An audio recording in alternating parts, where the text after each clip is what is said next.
NFL Daily is made possible by Manscaped. After all the trades that went down, if you go to manscaped.com/chat, 20% off and free shipping. Thanks to Manscaped, folks, we're able to do another new NFL mock draft. I'll tell you more about Manscaped later on here in just a second. But I wanted to do my own mock draft here. So let's get going. Number 1, Trevor Lawrence. Duh. Number 2, Zach Wilson. This is not a done deal, but it certainly feels that that is the path that we're heading down here around the NFL. Lawrence 1, Wilson 2. Now, what I wanted to do on this mock draft presented by Manscaped, and don't yell at me yet, was what if Mac Jones goes number 3? Now, for the record, I don't like it. I'm not a fan. But the whole purpose of mock drafts is to explore different scenarios, and if this happens, well, then what is the trickle-down effect? And there's enough buzz out there that I wanted to explore it. And look, for the record, I think giving up 2 future firsts, and of course your own first this year, to go get a dude named McCorkle is not a great path, but it's been mentioned. Grade it for me, this potential move, A, B, C, D, or F. I would hate it. I would probably flunk it. I think Mac Jones will be a good NFL player. My comp for him is literally Jimmy Garoppolo. So I don't really get the whole go give up everything to get the exact same guy you have. Also, he's a rookie who knows how good he's going to actually be. I like Mac Jones. He'll be a starting quarterback in the NFL. He is not the player you give up all of those draft picks for when you have better quarterbacks on the board. So we're looking at the possibility of if it goes down. For the record, though, I would not be a fan. Number 4, then, the Falcons on the board. Let's give them Trey Lance. I love the idea here. You take Trey Lance, you sit him for a year or 2. In theory, 2 quarterbacks on this list would sit. And for the first time ever, 4 quarterbacks go in the with the first 4 picks. Lawrence 1, Wilson 2, Jones 3, Lance 4. I would love Lance to Atlanta so much more than I would Mac Jones at number 3. Now, for this particular mock draft, we did not do trades.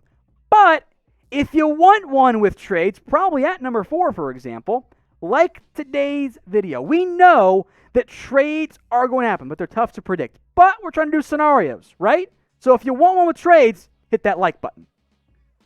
Number 5, and this is down between Penei Sewell and Jamar Chase. I think those are the 2 guys here for Cincinnati. If one's off the board, okay, go with the other one. But I kind of think Joe Burrow wants his guy to be with him in Cincinnati. Penei Sewell, 6 to Miami here. The Dolphins moved back up, remember. They want somebody or somebodies. And maybe it's the Bama receiver, maybe it's Jamar Chase. But you put Penei Sewell on the offensive line, and you're protecting Tua, and that matters a lot for him and his development as a future franchise quarterback. Number 7, let's get weird here. How about Jalen Waddle? If he is healthy, if you trust the medical, which you may not coming off the ankle injury, there is a real argument that Jalen Waddle should be the number 1 receiver in this year's class. The Lions need playmaking at receiver. They don't have enough of it by any stretch right now. I like him at number 7. Number 8, Justin Fields. And I just don't know what happened here, guys. I don't know how we got to the situation where legitimately there is a possibility that Justin Fields ends up being quarterback 5 in this year's draft. I don't get it. He's my number 2 guy. I love him. I think he's a fantastic prospect. He can come in and start for you. He can be your franchise guy. The upside is there. He's got the traits you want. It's weird to me that we're docking Justin Fields for being allegedly one-read quarterback when that was Mac Jones a lot, and that was Trey Lance a lot, and that was Trevor Lawrence. Like, they're all a lot of one-read stuff because that's how college offenses work. So the double standard for Fields feels like nitpicking. That's what it feels like to me. I've got him as my quarterback too. But I want to hear what you guys have to say. Assuming Trevor Lawrence is quarterback 1, or if he's not, it's probably one of these guys, pick a quarterback for me. Who would you rather have? Type JF for Justin Fields, type TL for Trey Lance, or type in ZW for Zach Wilson. This will be the pinned comment on today's video. So get the ad break here, scroll on down, and get your votes in. Micah Parsons at number 9. If you trust the character, Denver is a fantastic fit for the uber athletic linebacker prospect. Number 10, Patrick Surtain. Makes sense, right? Cowboys need a cornerback. They have Trevon Diggs. Surtain had a good pro day. Checked off some athletic concerns, down to the 3-cone, whatever. He's a good prospect. I think he's going to go top 10, top 12, top 15. He's pretty safe there. Number 11, then, Devonta Smith, the wide receiver from Alabama. He's slender. There's no way around it. Don't get me wrong. I have a round 1 grade on Devonta Smith. I love the prospect, but he slides a bit to the Giants. They help out Daniel Jones. Number 12, Kyle Pitts to the Eagles. And this is why the whole scenario thing matters, right? If quarterbacks go with the first 4 picks, how does the rest of the draft shake out? Because if there are 5 quarterbacks in the top 8, and especially for teams in Denver and Dallas who don't really need a round 1 quarterback or a round 1 offensive player, guys have to fall. If there are 5 quarterbacks early, and especially if a lineman goes early, those playmakers are going to slide a little bit. There will be someone who goes, there's no way so-and-so is going to be there at 12. It's going to be one of those guys, or 11, I promise you. So make your predictions for me. Who do you think will be the surprise faller in this year's NFL Draft? Number 13, Rashawn Slater. I love this fit. Protect Justin Herbert, and Slater is an easy round 1 grade for me. Kwity Paye now from Michigan. Unfortunately, we did not get to see his off-the-charts 3-cone testing at his pro day, but he has a great one. That is his thing. And Minnesota loves 3-cone edgers, and they have a gaping need at edge. It's a logical fit to me. Number 15, Rashad Bateman. I will be honest, I don't know what the Patriots are going to do. I have no idea. I could see them doing what they did a couple years ago and just taking an offensive lineman and making the swing tackle for a year, like taking Christian Darrisaw here. It wouldn't surprise me. But I want them to get an actual outside receiver. I think Bateman can be that. I like that move in the end for the Patriots. Number 16, J.C. Horn for the Arizona Cardinals. Look, they need a corner. I love Horn. He's got a round 1 grade for me. Amidst the Caleb Farley uncertainty, I think Arizona at 16 is a perfect fit for a cornerback. Now, as mentioned, this mock draft made possible thanks to Manscaped. And if you want to get 20% off and free shipping on all the fantastic men's grooming products that Manscaped has, well, just go to manscaped.com/chat. Check the comments and the description. That link is in there for you guys. Don't just ask me. Ask my wife. Ask Sam's girl. Women love it when you use Manscaped because nobody, women and men included, do not want a bunch of hair down there. It's uncomfortable. It's uncouth. It doesn't look good. It makes things look smaller. It's not good for anybody. So go get the Lawnmower 3.0. It won't cut. It won't tug. You can use it in the shower, and then you can use other things in the shower too if you want. Manscaped.com/chat. 20% off and free shipping. And if you get the perfect package, by the way, you'll get that great traveling case. I just used it when I went out of town. The best boxers known to man. Ball toner, ball deodorant. There's all kinds of great stuff beyond what we're showing you guys on screen right now. So go check out all of Manscaped's fantastic products at manscaped.com/chat. When you use that URL, you will get 20% off and free shipping. So don't delay. Go trim up your hair today at manscaped.com/chat. Number 17, Christian Darrisaw to the Raiders. Now, this would be a position switch. Left tackle at Virginia Tech. I think could be a good right tackle, though, in the NFL, and that's what the Raiders need anyway. Gregory Rousseau, number 18. I have tried to warn people. I don't like him that much, but the NFL loves these guys. Oh, he's big, he's tall, he's long, he's fairly athletic. I think he goes round 1. I have decided this officially. Stay tuned for where he goes. I like the other Miami Hurricanes draft prospect at edge even more, though. I love this fit, too. Jeremiah Owusu-Koramoah. Now, he and Cole Holcomb, both a bit undersized, but if you want playmaking at the linebacker position in a division, by the way, that has some good playmakers in the backfield and at tight end, too, that fits. So I like Jeremiah Owusu-Koramoah at number 19 to Washington. Now, if you guys want more NFL draft videos, then just subscribe. It's that simple. The NFL draft is about a month away. It's here really quickly. As I work through my big board, we're still giving you guys daily videos on everything around the NFL and, of course, the NFL draft too. So if you don't want to miss out, subscribe, hit that big red button today. Tevin Jenkins, number 20. I loved his film study. I mean, he just manhandled Texas. It was awesome.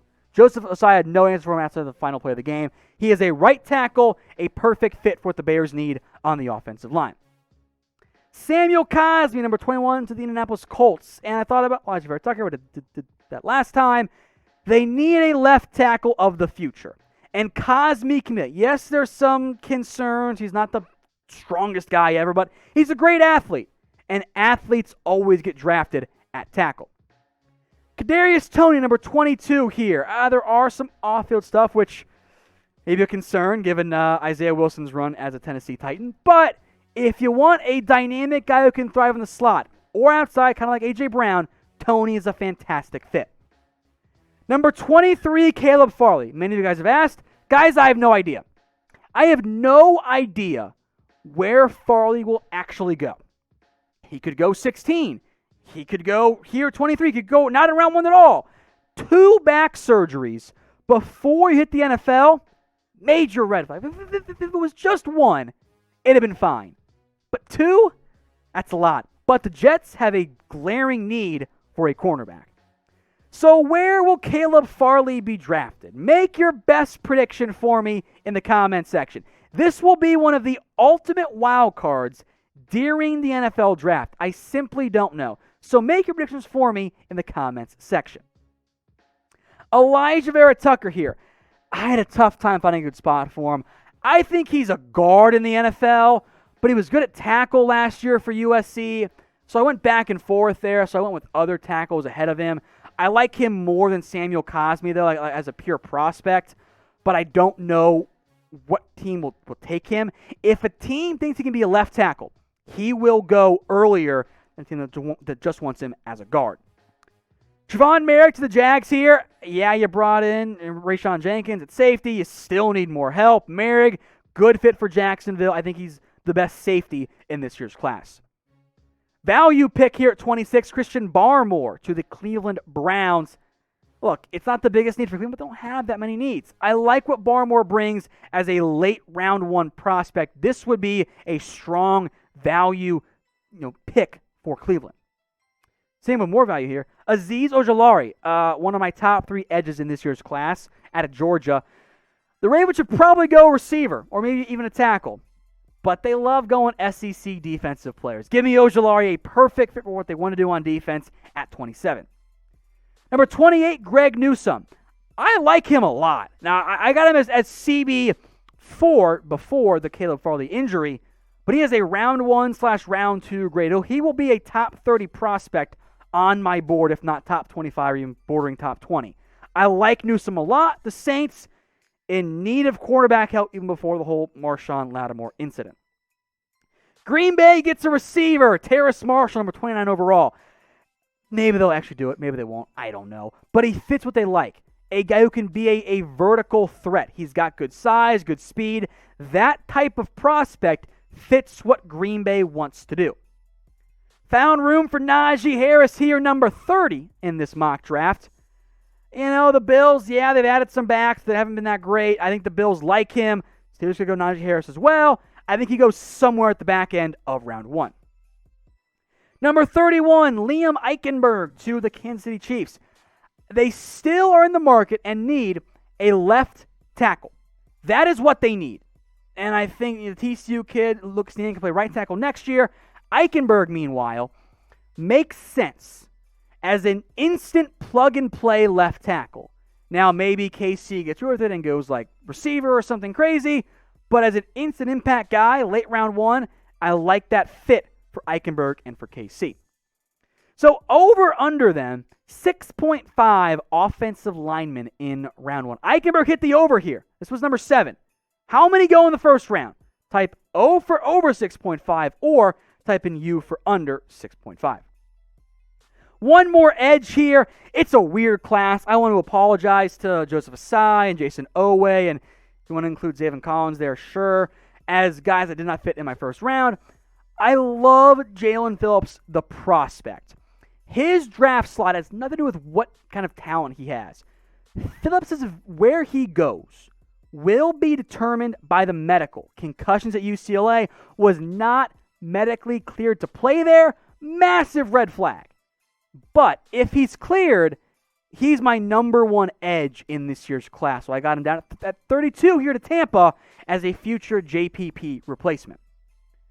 All right, Seahawks, Rams, and Texans fans, I got you guys covered. Teams without a first-round pick. Landon Dickerson. I don't know if he's there. Much like Phillips, it comes down to the medical side of things, but he's so good. If healthy, best interior O-lineman in this year's class. Elijah Molden as a nickel corner for LA. Not sure David Long is going to be that guy for them. I don't know if he's going to be there, but as a pure nickel, best one in this year's class. And then Diami Brown to the Houston Texans. You lose Will Fuller. You replace him with a similar-ish size, not quite as high in athleticism, but that's why he's there at 67, as an outside vertical threat for whoever Houston's quarterback is in the long term.